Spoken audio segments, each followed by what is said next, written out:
Alhamdulillah, Allahumma salli ala sayyidina Muhammad amma ba'du. Wa qala radhiyallahu anhu, mata takunu lis-salati qimatun 'inda Allah azza wa jalla.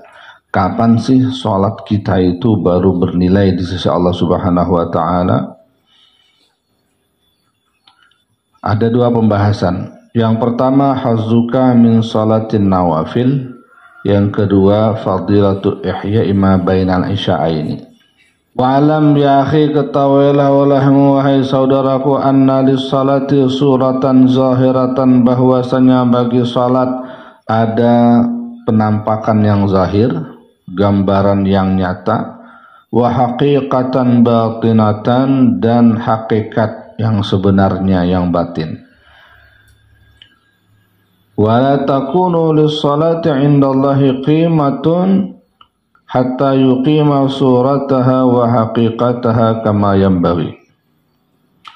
Tidak akan jadi bagi salat itu di sisi Allah punya nilai sampai orang yang salat itu membentuk, menegakkan gambaran zahirnya sesuai syarat dan rukunnya, wa haqiqataha, dan hakikatnya kama yanbaghi, sama yang seperti seharusnya. Fa amma suratuha, lalu bagaimana nih gambaran zahirnya gimana? Fa amma suratuha, adapun gambaran zahirnya salat itu, fahiyal arkanu wal adabu zahiratu, yakni rukun-rukun dan adab-adabnya yang zahir. Minal qiyami, dari berdiri yang benar-benar bagus, ya, wal qiraati, bacaannya fasih sesuai makharijul hurufnya dan hukum-hukum bacaannya, war rukuknya, was sujudi, wat tasbih wa nahwiha, itu semuanya gambaran zahir sesuai. Wa amma haqiqatuha, adapun hakikatnya salat itu, fahyal huduru ma'allah, adalah kehadiran hati bersama Allah. Minimal merasa diawasi, itu namanya ihsan. Apalagi yang menjadi hakikat yang paling dinilai dalam salat kita, wa ikhlasun niyah, mengikhlaskan niat, wal qasdu lillah, dan tujuannya hanya semata karena Allah, wal iqbalu bikunhil himmah 'ala Allah ta'ala, dan menghadap kepada Allah dengan sepenuh semangat, sepenuh keinginan, sepenuh fokus. Wa jam'ul qalbi alaih, dan dia kumpulkan hatinya untuk Allah semuanya. Enggak ada kepikiran yang di jalan, yang di pasar, di semua apapun yang pikiran selain Allah, dijauhkan itu semua, kumpulin semuanya kepada Allah saja. Itu hakikatnya. Ya, semoga kita bisa diberikan taufik hidayah oleh Allah untuk melakukan salat yang model seperti ini. Ini tentunya salat yang sempurna, ya. Step by step, qadaman ala qadamin, kita berusaha mengarah itu. Usaha untuk ke sana aja, berusaha itu udah cakep, ya. Jangan pula sudah mendapat keterangan begini, ya mana mungkin kita bisa. Nah, ini kan pelajaran, ya. Orang untuk bisa dapat 10 itu dari angka 1 dulu. Wa yakuna fikruka muqtasiran ala salatika, dan hakikat salat itu selanjutnya adalah pikirmu itu hanya berbatas atas salat saja, dan nafsumu, jiwamu, hatimu enggak berbicara kepada selain salat, ya. Wa takuna, atap kepada wa ayyakuna, ya. Wa takuna muta'addiban, dan hendaknya kamu beradab, melaksanakan, mengaktifkan adab, bi adabil munajati ma'allah, adab munajat kepada Allah Ta'ala. Karena Rasulullah Sallallahu Alaihi Wasallam pernah bilang, innamal musalli munajin rabbahu, sesungguhnya orang salat itu hakikatnya sedang munajat, sedang komunikasi kepada Allah Subhanahu Wa Ta'ala. Ya pakai adab lah. Makanya dalam sholat itu matanya nggak boleh mandang ke atas, nggak boleh tolah-toleh, ya. Dalam kitab Adab Sulukul Murid, Habib Abdullah Haddad menceritakan sebuah hadis ketika seseorang larak sini larak situ, ya, noleh, Maka Allah bilang, hambaku sedang memperhatikan sesuatu yang lebih baik dari aku. Begitu tolehan kedua, kagak ada urusan apa-apa, noleh, ngelirik. Ya. Hambaku sedang memperhatikan sesuatu yang lebih baik dariku.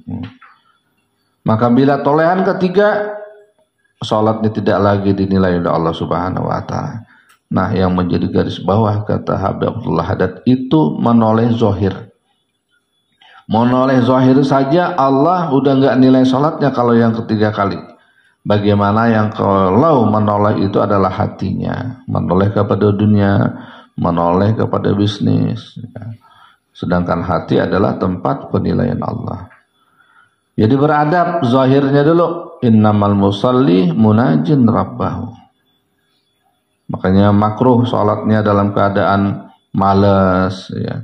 Makruh sholatnya kretek-kretek tangannya, nguap-nguap. Makanya usahakan kalau nguap itu ditahan, jangan dibuka mulutnya. Usahakan. Kalau kebuka juga tutup dengan tangan kiri. Ya. Tapi kalau ada suaranya, batal sholatnya. Karena bersuara yang dipanjangkan satu huruf, tapi bersuara dimatkan, batal. Dehem-dehem do sholat batal karena keluar suaranya, ya. Kalau batuk disengaja juga batal,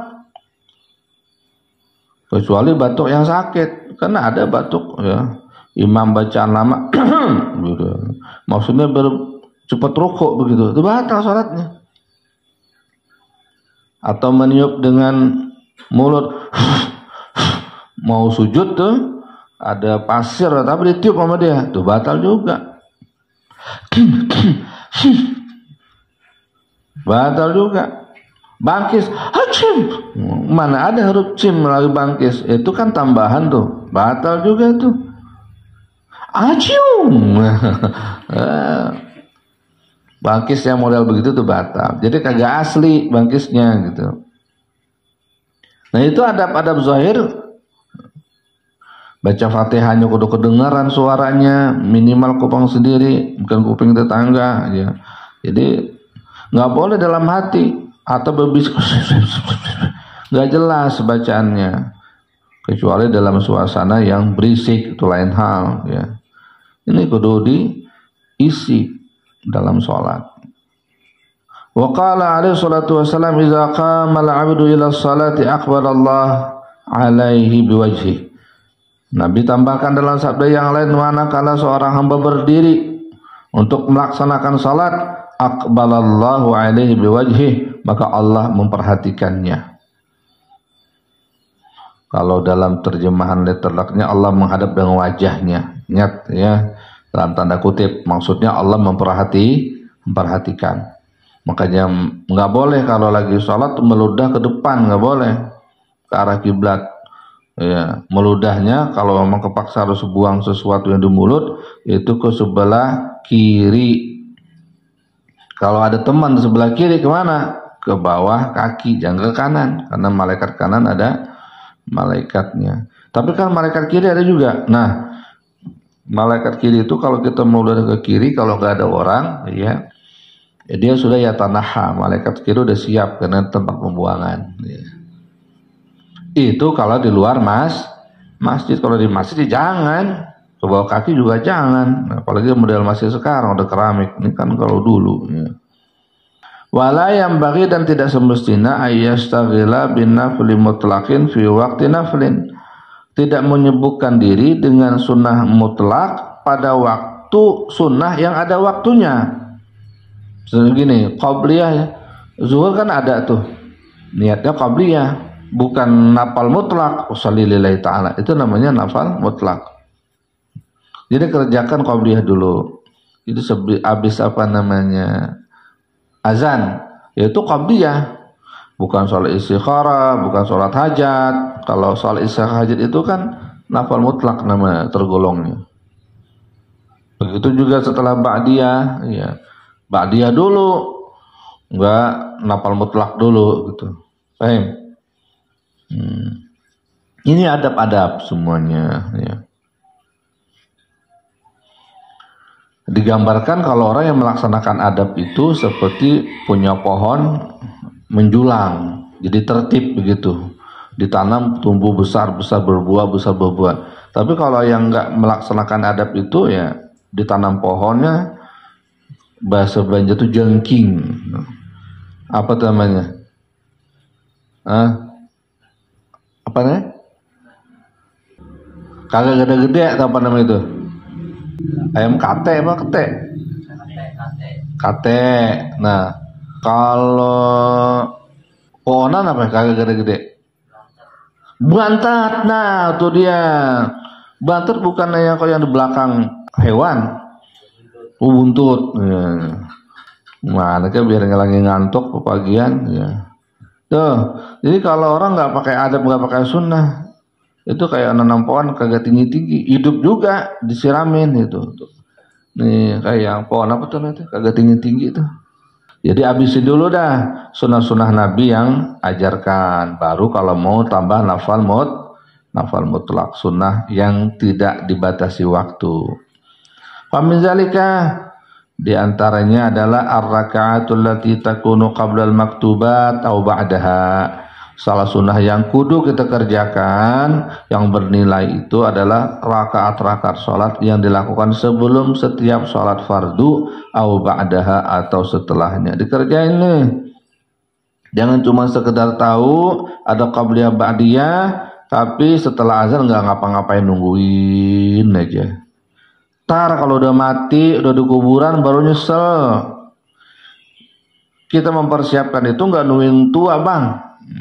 Nggak nungguin terencok, justru lagi muda ini kesempatan kita berbanyak-banyak di ibadah sholat. Kalau emang tadi muda begini malas ogah baca Quran, ogah baca zikir, nggak mau sholat sunnah, nggak namanya ntar tua apalagi udah kebiasaan, udah susah banget. Itu ada orang tua ya apa udah jalan nggak pakai sendal, kenapa? Biar sehat. Keliling kampung gak pakai baju, berjemur ya. Ngapain kong? Udah kaki udah geter. Ini biar sehat. Enggak. Alhamdulillah itu ya. Dia wasilahnya jalan pagi, berjemur, yang tadinya asam urat, yang tadinya stroke, hilang stroke-nya. Begitu sehat ngapain? Tidak hadir di pengajian, tidak hadir dalam sholat berjamaah, nongkrong sama bocah muda ya. Anak-anaknya main game, lu aplikasi apa tong itu main tong? Dia main di gardu, di pinggir jalan. Sayang, kong, ya, umur udah bau tanah, masa kagak ingat ama ya persiapan istiadat di ba'dal maut. Ya Allah, itu kenapa bisa begitu? Karena sejak muda nih seperti usia kalian ini ogah ibadah. Allah bisa karena biasa katanya. Iya. Kenapa orang susah berhenti ngerokok? Karena emang dibiasain. Padahal dulu awal-awalnya kan sejak bayi nggak ngerokok. Itu memulai biasain rokok, pusing kepala dulu itu. Ya. Lama-kelamaan dipaksain karena nikotinnya akhirnya terbiasa. Itu. Ya itu aja bisa dibiasain. Apalagi baca Al-Quran, sholat. Makanya jangan malas. Ya. Udah kagak ada obatnya lagi dah. Makanya obat malas itu doanya adalah selain doa Rasulullah SAW ada tambahan Allahumma paksahi. Nah itu dah tuh ya. udah pamungkas dah. Allahumma paksahin. Wa syuhratuha taghni an dzikriha. Karena kemasyhurannya ini nggak perlu lagi dah disebutkan kata Abdullah Haddad. Jadi amalin dah tuh ya, sholat duha, yang begitu-begitu kan sudah warid dari Rasulullah Sallallahu Alaihi Wasallam. Wa min zalika sholatul witri, dan di antara sunnah yang juga jangan sampai kita tinggalkan adalah apa? Sholat witir. Wahya sholatun sabitatun muakkadatun. Ini adalah sholat yang sahih dan sangat diutamakan. Nabi sallallahu alaihi wasallam mengatakan rakaatul fajri khairun minad dunya wa ma fiha. 2 rakaat salat sunnah sebelum salat fajar itu lebih utama daripada dunia beserta isi-isinya. Nah, salat witir lebih utama dari salat 2 rakaat salat fajar. Bagaimana tuh? Salat jamaahnya lebih utama lagi. Makanya rugi gak salat witir. Wa qad dhahaba ba'dul ulama ila wujubiha. Bahkan sebahagian ulama mewajibkan salat witir. Di antaranya adalah Imam Abu Hanifah radhiyallahu anhu wa nafa'ana bi ulumih. Wa qala Rasulullah sallallahu alaihi wasallam, "Innallaha witrun yuhibbul witra." Nabi memberikan motivasi, Allah itu witir, ganjil. Karena esa tunggal. Yuhibbul witra, suka yang ibadah yang witir, yang ganjil. Fa'utiru ya ahlal Qur'an. Nah, dari sinilah Imam Abu Hanifah mengambil bahwasanya wajib salat witir. Wa autiru, salat witirlah kalian wahai umat yang diberikan Al-Qur'an. Ya, kita ini. Para ulama masa silam, generasi masa lalu, mereka capek ibadah malam hari. Mereka hidupkan, makmurkan malam dengan berdiri tegak di salat-salat malam mereka. Capek. Tapi sekarang mereka menikmati hasil capeknya di alam barzakh. Kenikmatan, kemalasan yang dilakukan oleh orang-orang jahil, orang-orang fasik melawan perintah Allah, ya. Habis waktunya dengan maksiat, mabuk, judi, zina, waliyahzubillah, nasallallahu alaihi wasallam. Naik. Mereka mati hidup seumur hidup enggak pernah taat sama Allah. Sekarang modar. Sekarang udah mati. Dikubur juga. Para ulama yang ngamal dikubur juga, sama-sama sudah selesai hidup. Nah, sekarang kita generasi berikutnya yang tinggal di permukaan bumi, dikasih kesempatan lagi oleh Allah Subhanahu wa taala. Maka terus bergantian, ada yang nasihatin, ada yang mendengarkan, ada yang taat, ada yang kagak. Mati, lahir lagi manusia, ganti yang lain. Ada yang nasihatin, ada yang dengerin, ada yang kagak, ada yang taat, ada ahli maksiat, ya. Mati, hidup lagi, tuh begitu terus, ya. Nah, kita tinggal mau pilih model yang bagaimana, ya. Masya Allah. Wa man lam yutir falaysa minna. Wa qala sallallahu alaihi wasallam wal witru haq. Witir itu hak. Wa man lam yutir falaysa minna. Orang yang enggak salat witir bukan golongan kami, kata Rasulullah. Jadi witir itu bisa dilaksanakan sebelum tidur dan juga setelah tidur, ya. Wa aksaruha 11 raka'atan, dan paling banyaknya itu ada 11 rakaat. Tapi kata Imam Ghazali dalam kitab Ihya-nya, paling banyak riwayatnya adalah 13 rakaat. Di sini Habib Abdul Haddad bilang 11 rakaat. Maka ada yang mengatakan bahwasanya 13 itu termasuk 2 rakaatnya itu adalah qabliyah subuh, jadi digabungkan. Wallahu a'lam bishawab. Wallahu a'lam bishawab, ya, karena khilafiyah para ulama itu nggak apa-apa, ya. Sebagaimana Sayyidina Ali juga meriwayatkan 13 rakaat.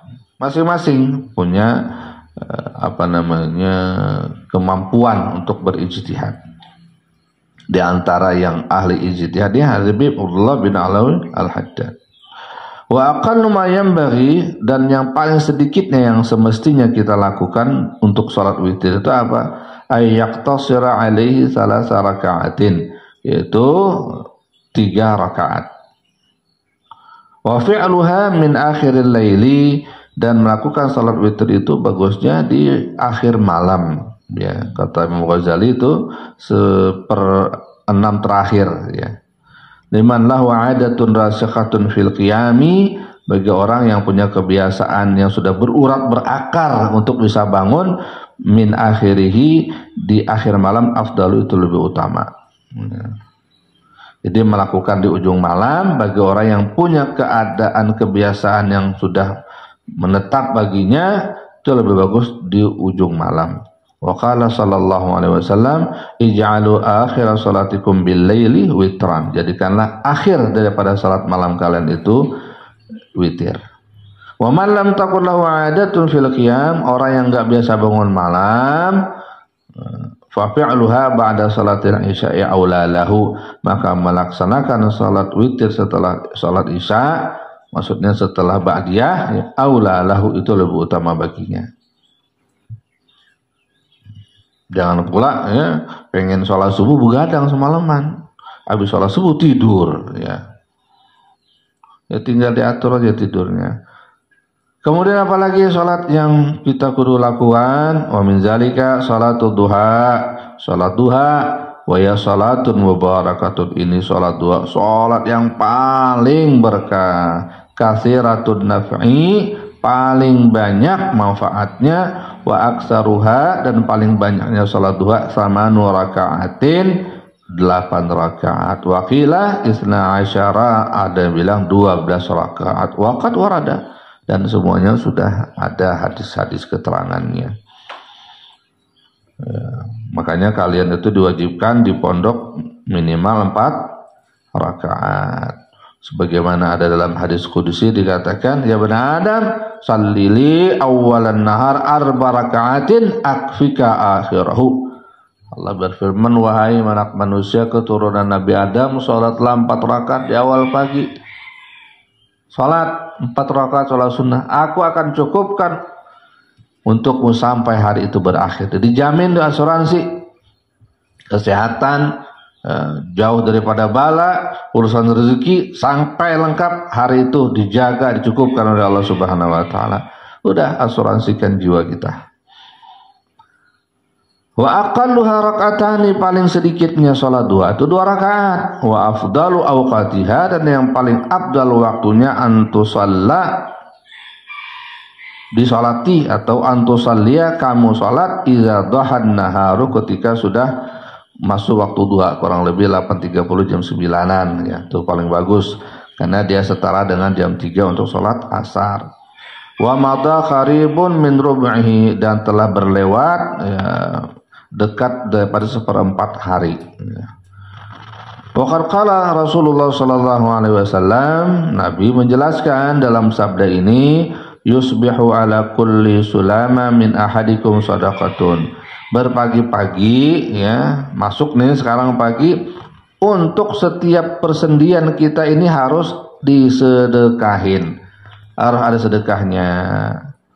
Nih, bangun tidur aman nih, kita bisa geleng sana geleng sini. Ada orang bangun tidur nggak bisa, bantal yang disalahin, kurang sedekah kita ini, ya. Badan kita bangun, alhamdulillah tuh kakinya jalan bagus. Ada orang begitu bangun jingkek kakinya, ada asam urat, ya, ada yang manis urat, ya, sallallahu alaihi wasallam, ya. Bangun tidur ada gigi yang sakit, ya. Bangun tidur encok, macam-macam penyakit bisa. Tapi ini kita bangun alhamdulillah sehat, segar. Itu nikmat dari Allah Subhanahu wa taala. Ingat, syukuri dengan salat duha. Nah, Nabi sallallahu alaihi wasallam katakan, setiap persendian kita ini kudu disedekahin. Fa kullu tasbihatin shadaqatun. Nah, cara mensedekahinnya gimana? Tasbih subhanallah itu sedekah tuh untuk kita punya persendian. 1. Wa kullu tahmidatin shadaqatun, 1 ucapan alhamdulillah sedekah nih untuk tasyakur kita kepada persendian itu. Wa kullu tahlilatin shadaqatun, la ilaha illallah juga sedekah. Wa kullu takbiratin shadaqatun, takbir yang kita ucapkan Allahu akbar sedekah. Wa amrun bil ma'ruf shadaqatun, nyuruh hal-hal yang baik ma'ruf sedekah. Wa nahyun 'anil munkar shadaqatun, sedekah. Jadi 360 kali tuh kita baca semuanya tuh buat mensyukuri ya, persendian tubuh yang berjalan normal. Wa yajzihi min zalika kullihi rak'atani yarka'uhuma min ad-duha. Dan terbayar semuanya itu, ada 360 persendian itu, ya, dengan 2 rakaat sholat duha. Nah, jadi ini jangan sampai kagak sholat duha nih, ya. Kalau nggak sholat duha, ya udah tuh berarti tasbihnya, sholawatnya, zikirnya tuh sekitar 360-an kali. Biar ada rasa syukurnya nih kita atas nikmat sehat, ya. Falau lam yarid fi fadli hadhihi salati illa hadzal hadisu as-sahihu lakafa. Kalaulah tidak lagi ada mengenai keutamaan salat duha ini kecuali cuman hadis ini saja, lakafa, udah cukup. Udah cukup bagi orang yang punya wawasan terbuka. Wa min zalika wallahu a'lam bishawab, disambung pada pertemuan yang akan datang. Iqra.